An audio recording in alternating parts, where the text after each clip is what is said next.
దేవుని స్వరము ఒకవైపేమో ఎంత బలమైనదో, ఎంత ప్రభావితమైనదో, ఉరుములాగా ఎలాగైతే ఉంటుందో, జలముల మీద ఎలాగైతే వినబడుతున్నదో, సింహము వలె ఎలాగైతే గర్జిస్తున్నదో, అలాగునే ఇంకొక పక్కన అంత సున్నితముగా ఉంటుంది, అంత నిదానమైన స్వరముగా ఉంటుంది, అంత మెల్లనైన స్వరముగా ఉంటుంది.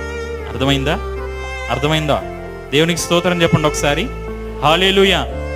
దావీదు భక్తుడు ఆ పైన వచనాల వరకు, 8వ వచనం వరకు ఏమని రాస్తున్నాడు? దేవుని యొక్క స్వరము శక్తివంతమైనది, ప్రభావితమైనది, బలమైనది, అది అగ్ని జ్వాలను ప్రజ్వలింపజేసింది, ఉరుములో వినబడుతున్నది, మహాజలముల మీద అది ఘోషించుచున్నది అని అంటున్నాడు.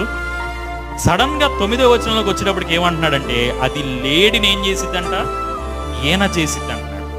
అంటే దేవుని యొక్క స్వరము ఒక లేడి కూడా ఈన